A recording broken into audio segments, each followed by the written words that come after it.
this back in January. It is now August, and in between that time, he has done a parade of chaotic shit, trying to put pressure on the black community, but the black community has refused to fold. They have not folded. So my good sis J-Dog says she wants to see the clip. She said, let me see the clip. Answer you shall receive.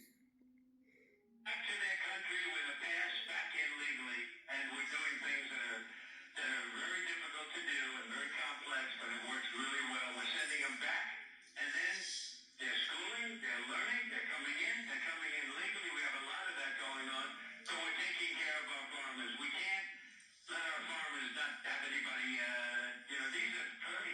these people, that you can't replace them very easily. People that live in the inner city are not doing that work. They're just not doing that work. And they've tried, we've tried, everybody tried.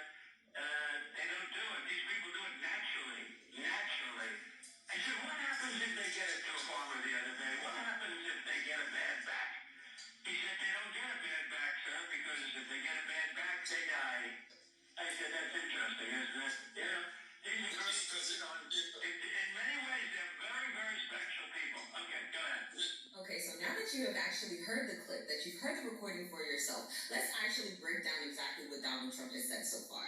He started off that clip with that recording stating, how, they have policies and plan of trying to help the farmers, right? Because they desperately need these migrant workers. They need these undocumented migrant workers. They can't leave them without anybody. That right there is admission that the United States agriculture economy is taking a hit behind his policies and his mass deportations. That's the first thing. Donald Trump stresses the fact that the American farmers cannot be left without anybody. They cannot be left without anybody. And then he further goes on by saying that the undocumented migrant workers that he once was calling illegal criminals are very, very special people. They're very, very special people that cannot be easily replaced.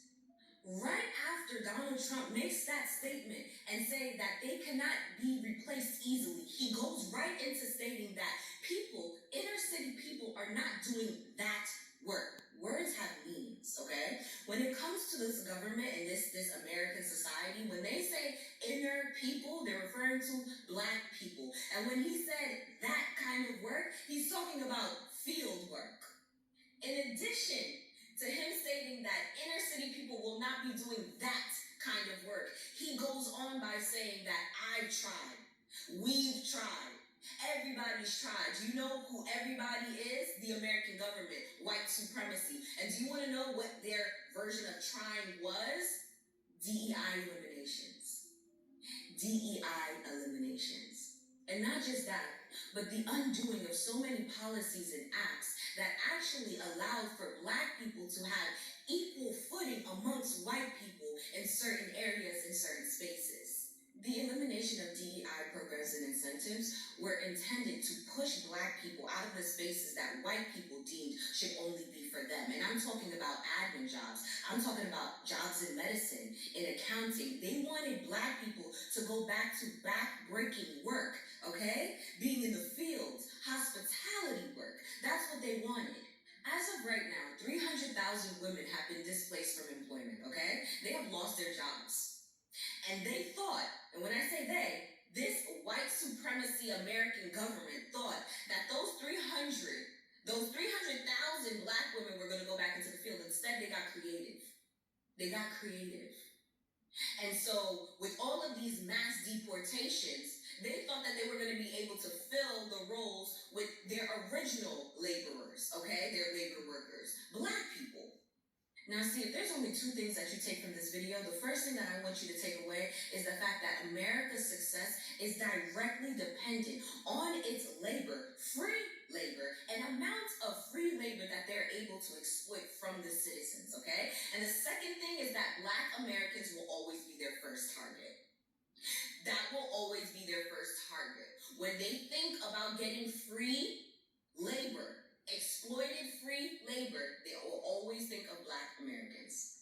Do you understand the level of hatred, jealousy, animosity that you have to have, that this American Constitution has to have, to literally pick at one group of people forever, to the point where they are willing race of people to bow down, and they refuse. They refuse. You guys, America, had labor that you were already exploiting, but you were willing to get rid of them in mass deportations, all because you wanted to push black people out of those offices. You wanted to push them out of those doctor coats and those labs. You wanted to push them out of those research trials. You wanted them to be in the field. So you got rid of the migrant workers that were here that you were already exploiting, because if that's one thing that America knows how to do is exploit some fucking labor. You already had it, but you got rid of them, hoping that you can force black people back into those positions. And now because black people said, let it all fucking burn. Let it all fucking burn. Before you come and get me, let it all burn. Now that black people have actually said that and stood on that, you guys are realizing